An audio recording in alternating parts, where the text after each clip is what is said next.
Muy buenos días, el Señor les bendiga a cada uno. Reciba saludos los que nos acompañan también por medio de la grabación. Esta es la Iglesia Pacto de Gracia en San José, Costa Rica, una iglesia presbiteriana y reformada.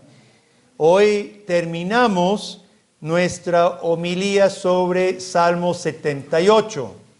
Es un salmo largo y hemos durado varios domingos estudiando este salmo.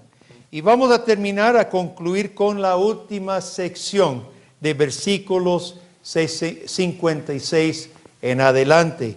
Si no has escuchado las otras homilías, los otros mensajes, le animo a que los busque por la grabación, porque sí es una serie y el salmo es un todo, solo que es largo y no hemos podido predicar todo el salmo en un solo mensaje, pero sí hay una secuencia y realmente ha ido creciendo el drama y termina con un desastre,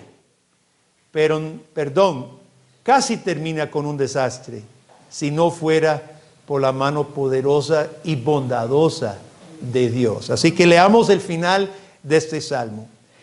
Una vez más se repite el mismo refrán. Pero ellos tentaron y enojaron una vez más al Dios Altísimo. Fíjese cómo Asaf se refiere a Dios.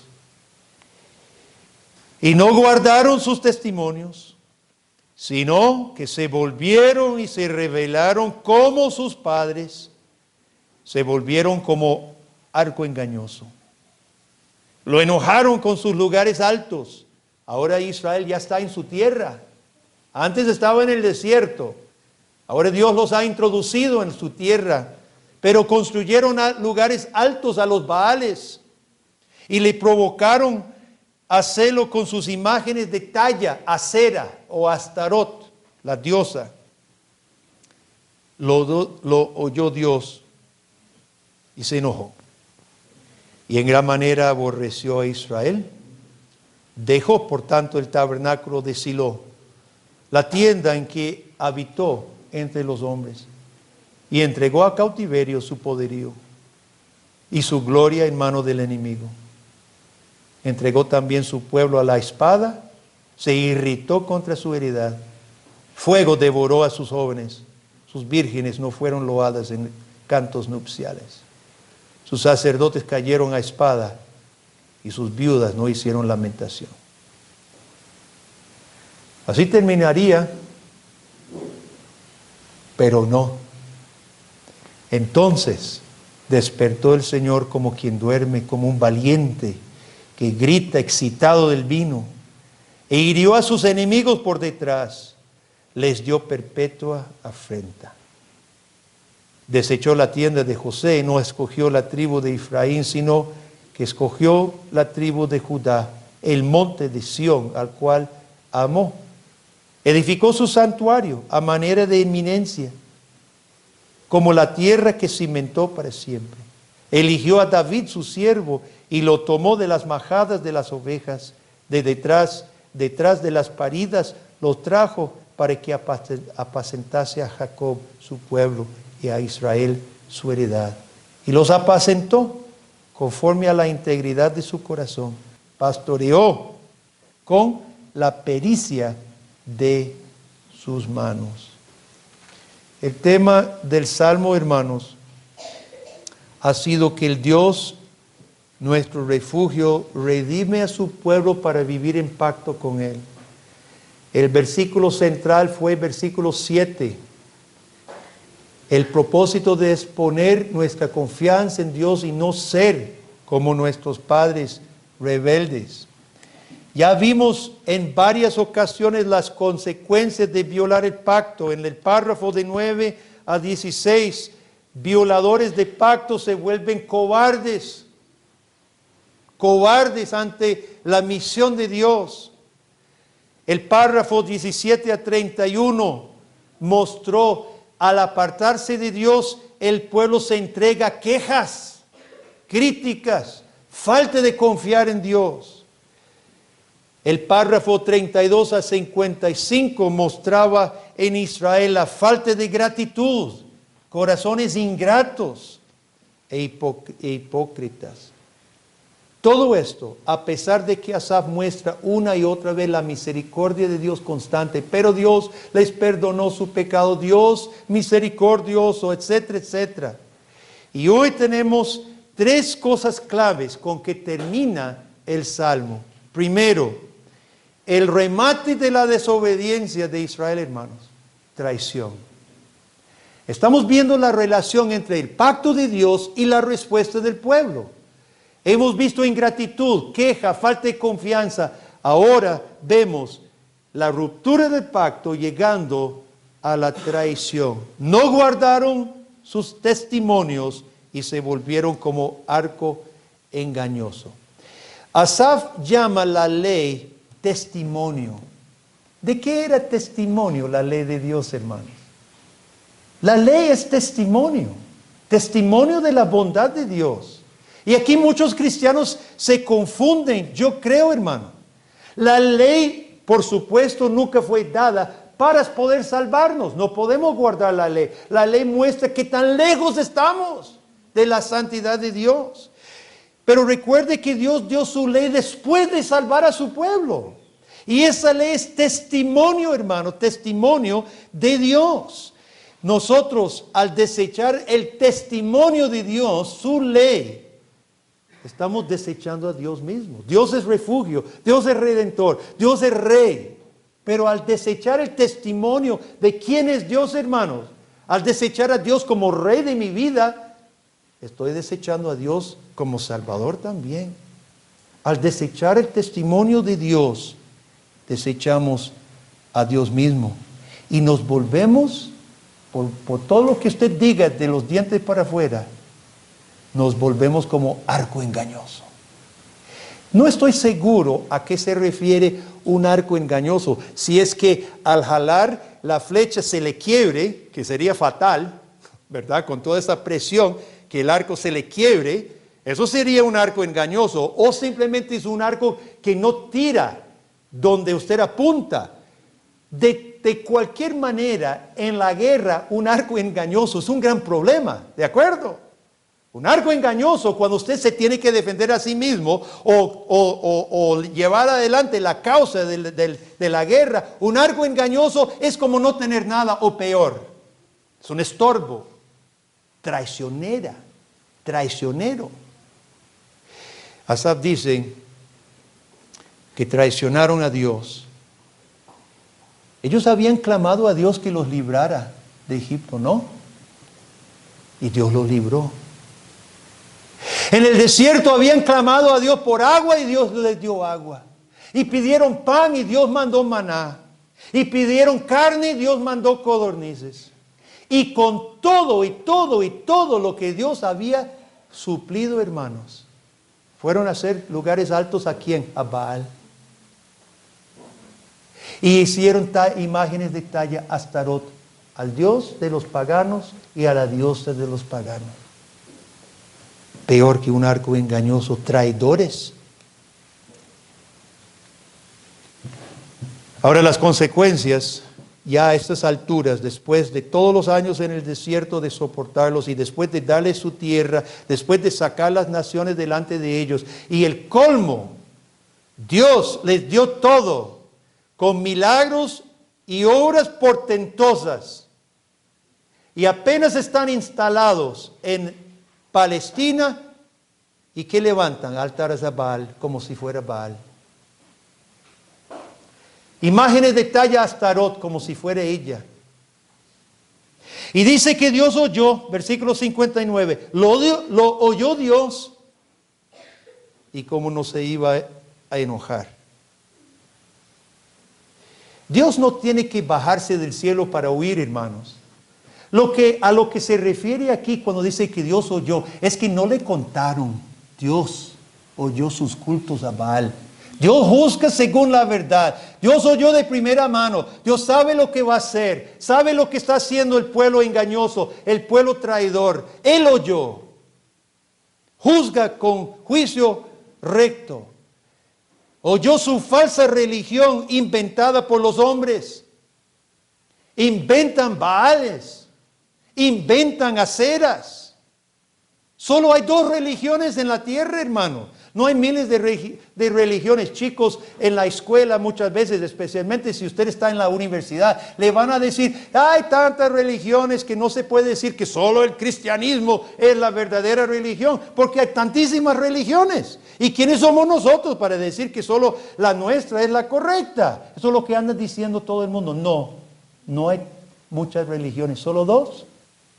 La revelada del cielo que Dios ha dado en su palabra santa, y la inventada por los hombres, o por el demonio si se quiere. Solo dos. Solo hay dos religiones. Lamentablemente los cristianos no somos exentos de los inventos. Y se corrompe la iglesia a menudo con introducir inventos de hombre. Dios había dicho, no quiere que ni obren las piedras que usen para el altar. No quiero que toquen nada. Dejen las cosas como yo dejé. Las piedras, me gustan las piedras así, deformadas. Haga su altar de las piedras que yo hice. No manosee mucho. La religión, hermano, es dada por Dios. Y los cristianos seguimos inventando. Hubo una iglesia aquí en Costa Rica que se fabricaron un arca. El arca pasó de uso. No, pero las iglesias fabrican un arca y llevan con los levitas y el arca en procesión de la iglesia. Un invento. ¿Cuántas iglesias en casa hay en Costa Rica? Nadie sabe. Son centenares. Inventamos nuestra iglesia como si fuéramos capaces, yo, de inventar mi iglesia, y voy a hacer un grupito de personas y yo invento mi iglesia. Invento. ¿Cuántas unciones han pasado por nuestro país? ¿Cuántas unciones? Ahí se pasan de moda. Ya nadie anda vomitando con vómito santo. Ya casi ya nadie se cae. Pasó la risa santa, etcétera, etcétera. Inventos, hermano. Cuidado nosotros los presbiterianos reformados, no caigamos, cuidado caemos en el mismo error. Estar pensando que tenemos que inventar. Hermanos, el evangelio es sencillo. ¿A qué nos llama Dios? Predicar el evangelio, servirle como iglesia, educar a nuestros hijos en el Señor y socorrer a las viudas y los huérfanos. ¿Y qué tenemos nosotros? Tenemos iglesia reformada, tenemos colegio reformado para educar a nuestros hijos, tenemos Educación Plus que está ayudando a las personas necesitadas. ¿Qué más necesitamos? No hay necesidad de estar inventando. Tenemos instituciones reformadas ya.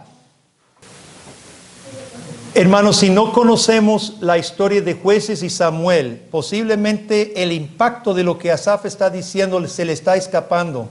Ahora, voy a hacer una pequeña confesión que es media queja de un pastor.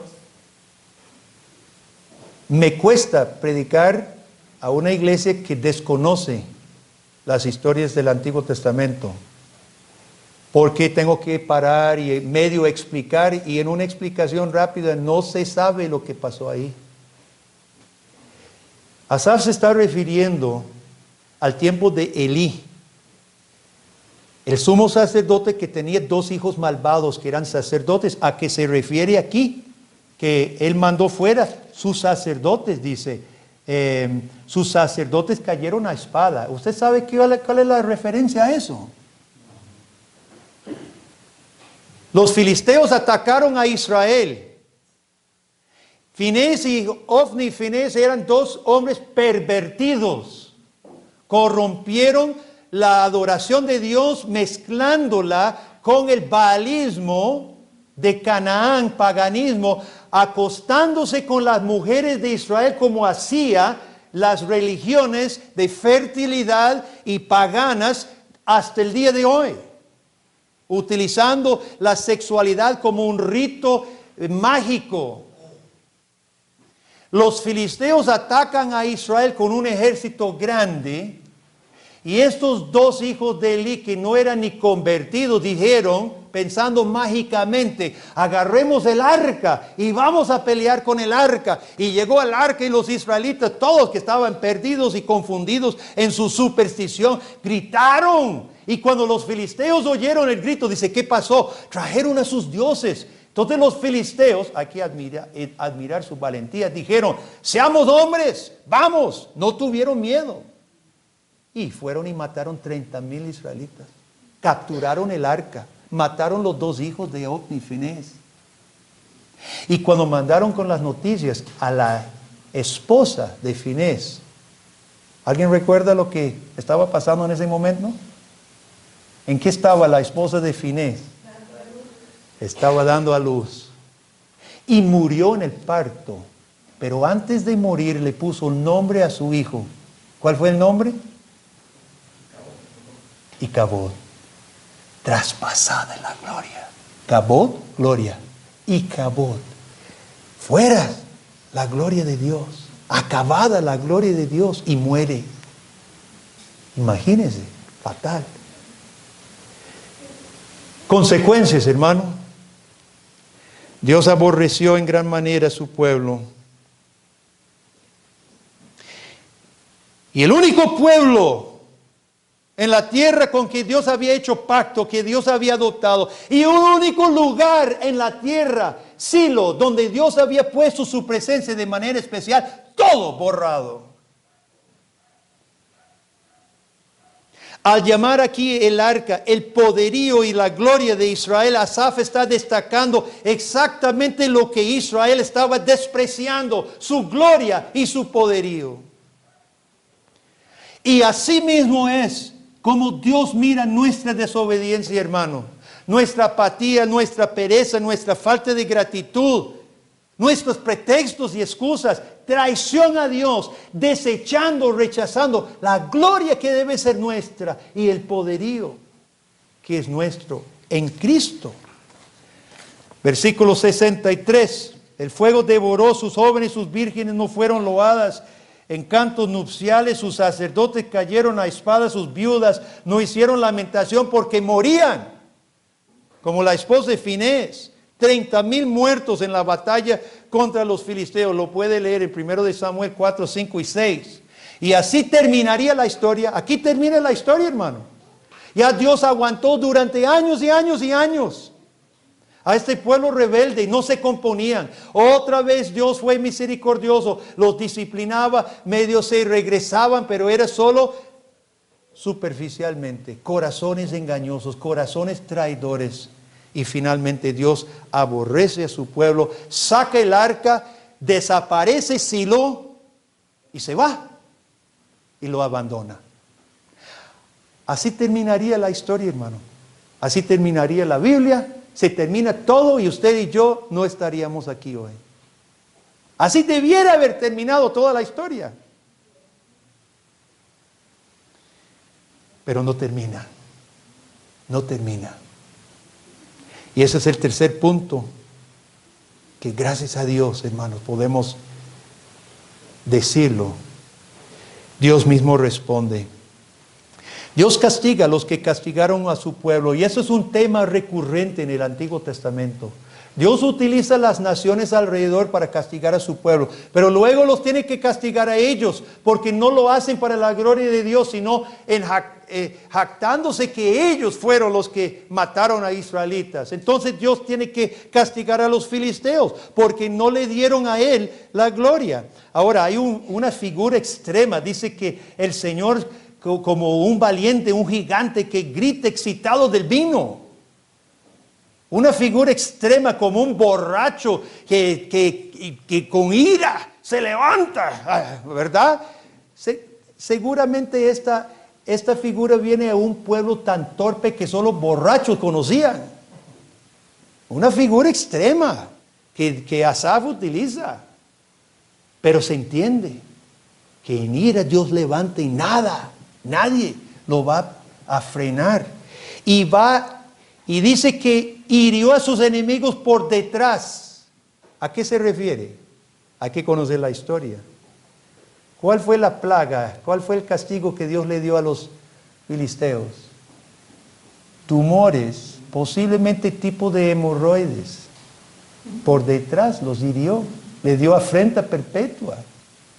Y fue tan grave que apenas caía la plaga en la ciudad donde estaba el arca y sacaron el arca a otra ciudad filistea y caía la plaga ahí también. Y fue tan terrible que por fin hicieron para que mandara el arca. Le animo que busque la historia. Es tremenda. Y Asaf se está refiriendo a todo este acontecimiento, hermano. Sin embargo, hubo consecuencias. Siempre hay consecuencias en nuestro pecado. Siempre, hermano. Las consecuencias es que Efraín pierde el privilegio de tener el tabernáculo 67. Desechó la tienda de José. No escogió la tribu de Efraín, sino que escogió la tribu de Judá. Efraín perdería para siempre el privilegio de tener a Silo en su medio. Y entonces los últimos versículos, hermano, este salmo termina con algo hermoso después de tanta tragedia. Después de tanta tragedia, traición, castigo de Dios, el final es totalmente diferente. Es como cuando, ¿se acuerda, chicos, en el relato cuando los discípulos estaban con Jesús en el barco y se levantó una tempestad? Recuerde que los discípulos de Jesús eran pescadores acostumbrados al mar, pero esta tempestad era tan terrible, las olas tan grandes, el viento tan grande, que ellos gritaban que se iban a perder, que el barco se iba a volcar y iban a ahogarse. Y dijeron a Jesús: pero Señor, Maestro, ¿no te importa que muramos todos? Y Jesús estaba dormido, agotado de su trabajo, y se despierta Jesús y se levanta. ¿Y qué dijo? ¿Qué dijo Jesús? Paz, calma. Y de inmediato, el viento de calma y las mismas olas. Y se asustaron los discípulos cuando vieron ese cambio tan drástico. Hermanos, así es este salmo. Venimos incrementándose la tempestad, la rebeldía, la disciplina, más rebeldía, más disciplina. Rebeldía absoluta, traición completa, se van tras los Baales. Y Dios responde sacando el arca. Más alta no puede ser la tempestad. Cuando dice, entonces Dios se levanta, hiere a los filisteos, escoge a Judá y toma a David. Dios levanta lo que Israel no pudo producir. Versículo 70, eligió a David, su siervo. ¿Se acuerda que Israel había querido un rey como las naciones? Escogieron a Saúl, hermoso, alto, chavalazo. Fatal fue. Fue fatal, un fracaso, un desastre, peor que no haber tenido rey. Dios tuvo que intervenir lo que Israel no pudo producir. Dios tuvo que hacer, escoger a David. Y Dios coloca un muchacho que había aprendido su oficio, ¿dónde? En los pastos, pastoreando. Un pastor de ovejas. No es casualidad, hermano, que Dios toma a David pastor. No es casualidad. Los hermanos mayores y los demás mandaron al menorcito cuidar ovejas. Pero Dios tenía otro propósito. Estaba preparando un rey, pastor de su pueblo. No rey, señor, rey que mandaba, rey como las naciones, hermanos. Un hombre conforme al corazón de Dios que pastoreara su pueblo. Y Dios pone a David, que dice el último versículo, que David pastoreó con la pericia de sus manos. Eso es un término que yo no sabía que era, no sé si usted sabe qué es la pericia. Se refiere a la destreza, la capacidad. David pastoreó de forma capaz. Él había aprendido con ovejas de verdad y aplicó su conocimiento de pastor, corazón pastoral, al pueblo de Israel. Qué lindo, hermanos. Fue David que puso orden en Israel. Fue David que trajo de nuevo el arca a Jerusalén. Fue David que dejó todo listo para el templo, para que Salomón pudo construir el templo. Y fue David que fue el modelo para el resto de todos los reyes. Usted sabe la sentencia sobre los reyes de Judá de aquí en adelante. Se dice, ¿anduvo en los caminos de David o no anduvo en los caminos de David su padre? David fue la medida, hermanos, de todos los reyes de ahí en adelante. Fue David que recibió la promesa de que su hijo se sentaría en su trono y tendría reino sin fin. Fue David, hermanos, que como pastor fue tipo de Cristo, el buen pastor. Fue David, hermano, que Dios tuvo que levantar pastor, único remedio para los pecadores. Hermanos, finalizando ante este salmo, ¿qué decimos? Yo creo que es necesario que nosotros meditemos en nuestro propio pecado. Este salmo presenta el pecado como Dios lo ve. Dios ha entrado en relación de pacto con nosotros. Hay dos partes, la parte de Dios y la parte de nuestra respuesta. Esta es una reunión de pacto. Dios se presenta y pide nuestra respuesta. Y Dios nos ha dicho cómo Él ve nuestro pecado, hermanos. Lo ve como cobardía. Lo ve como ingratitud. Lo ve como hipocresía. Lo ve como traición. ¿Hay alguien aquí presente que tiene que arrepentirse?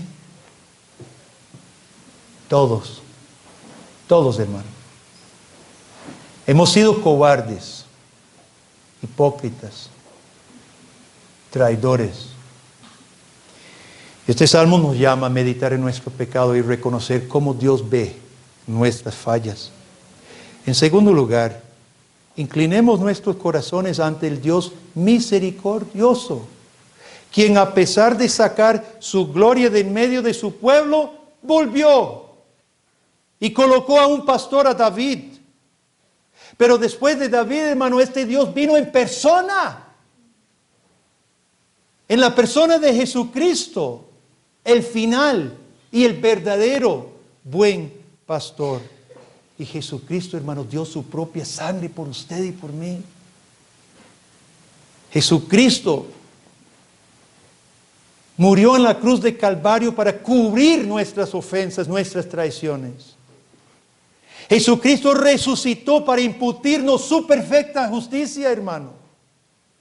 Y luego ascendió y se sentó a la diestra del Padre para derramar el Espíritu Santo sobre nosotros, para que nuestros corazones fueran transformados y para que alejara de nosotros la cobardía, la ingratitud, la desconfianza, la hipocresía y la traición. Nuestra santidad en el Espíritu Santo, hermano, glorifica a Dios, da gratitud a Dios y avanza su reino en esta tierra. Entonces, en tercer lugar, ¿cómo vamos a responder? ¿Con un sentimentalismo nada más? Me siento. Todo esto, hermanos, yo considero demasiado serio como para que nos vayamos hoy con alguna idea vaga del Evangelio. Esta palabra demanda respuesta, ¿sí o no? O de rechazo o de fe. O vamos a ser violadores del pacto o vamos a ser cumplidores de pacto. Usted sabe que la respuesta natural de la fe, hermanos, es tomar un voto. Hablamos poco en nuestra sociedad. Hoy ya ni en los tribunales. Antes se tenía que levantar la mano. Prometo decir la verdad, solo la verdad y toda la verdad. Ya ni de eso se hace. Vivimos una sociedad mentirosa. Ni se pide que se diga la verdad porque nadie la va a decir. En nuestra iglesia, al tomar membresía, hermanos, hacemos que las personas tomen votos. ¿Y cuántas personas en mis 30 años tomaron esos votos con ligereza? Porque aquí prometemos que estoy arrepentido, que me someto al cuidado pastoral de la iglesia, prometo colaborar con la edificación de la iglesia y las personas se enojan, se levantan, se van y su voto, cero. No, hermanos, así no es. La respuesta de fe es tomar un voto. Yo voy a leer algunos versículos, si quiere las citas después, me las pide. Escuche lo que los salmos hablan de este asunto. Sacrifica a Dios alabanza y paga tus votos al Altísimo.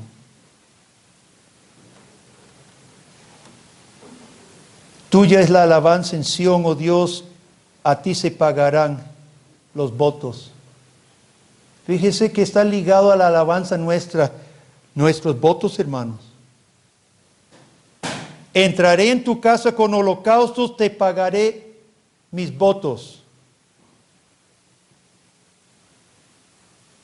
Tomaré la copa de la salvación, invocaré el nombre de Jehová, pagaré mis votos a Jehová delante de su pueblo. Ahora a Jehová pagaré mis votos delante de todo su pueblo. No existe la relación de pacto sin compromiso. Esa es una frase favorita de nuestra sociedad. Pruebe sin compromiso. Cuando yo hacía mucho estudio en casa, las personas decían, bueno, está bien, véngase, pero sin compromiso. Eso no existe en la relación con Dios. ¿Cómo estaríamos si Dios se hubiera entregado sin compromiso? ¿Cómo estaríamos si Jesucristo hubiera muerto sin compromiso? Eso sí no nos parece, ¿verdad? Que Jesús nos salve, pero sin compromiso. No, hermano. Jesús se entregó hasta lo máximo. Dio compromiso total. Y cuando nos redime cuerpo y alma, todos nosotros. El cuerpo y el alma en mente, toda nuestra voluntad, con compromiso. Somos de Él. Pasamos a ser redimidos por Él. El propósito es que ya no sigamos nuestras metas egoístas, sino que pertenecemos a Él para que su gloria se magnifique. Entonces tomemos votos. Esta es reunión de pacto, hermano. Tomemos votos ahora. Al Dios que ve y oye. Porque Dios es el que sabe lo que estaba en tu cabeza. Yo no, pero Dios sí. Él ve y oye. En nuestra vida personal, ¿de qué hoy tenemos que decirle? Perdóneme, prometo. ¿Excusas? ¿Pretextos? ¿Perezas? ¿Rejego? ¿Pecados? ¿Hábitos? Diga al Señor, Dios, perdóname, prometo con tu ayuda cambiar. Digámoslo, en nuestros hogares, en nuestros matrimonios, hermanos, los esposos y las esposas sabemos muy bien lo que es reflejar a Cristo en la iglesia. Mentira es que no sepamos lo que Dios pide de nosotros. Es mentira. Esto no es difícil. Pero fallamos. Rechazamos, violamos pacto con Dios. Prometamos, Dios, prometo, seré diferente con tu ayuda. Hijos, ustedes saben que cuando sus padres le piden hacer algo y usted no le gusta, no, usted sabe cuando está haciendo berrinche, usted sabe muy bien cuando está poniéndose difícil, está dando un montón de pretextos, queriendo bailar a su papá, a su mamá.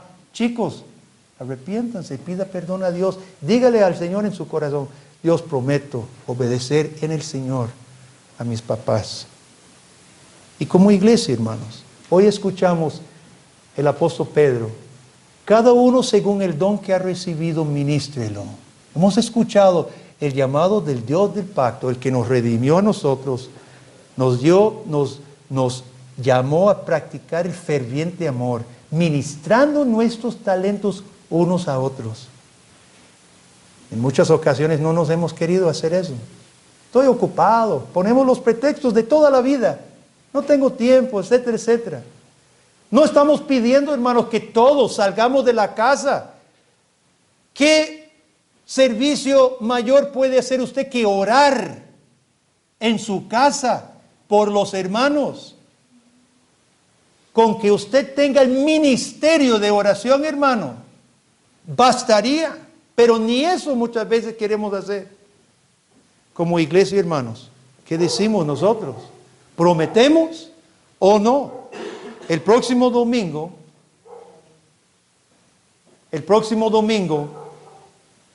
nosotros celebramos la Santa Cena.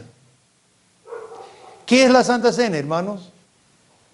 Es la prueba máxima del amor que Cristo tuvo para nosotros y su fidelidad. No seamos violadores del pacto. No seamos violadores del pacto que Dios ha establecido con esta iglesia. Seamos cumplidores de pacto en Cristo por su Espíritu Santo. Pueblo de Dios, ¿cómo respondemos al Señor? Amén.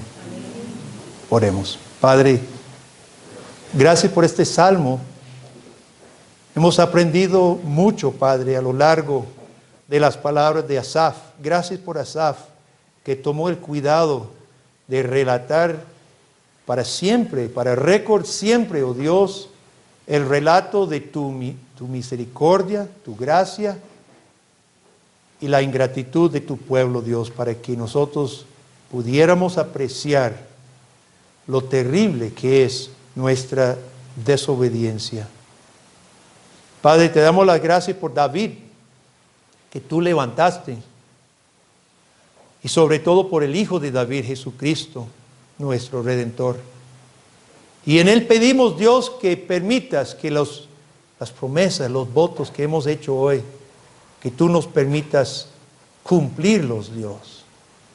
Para que esta iglesia, Señor, no sea como nuestros padres, pueblo contumaz y rebelde, sino que aprendamos a poner nuestra confianza en ti, nuestro refugio, nuestro Salvador. Lo pedimos en el nombre y por causa de Jesucristo. Amén.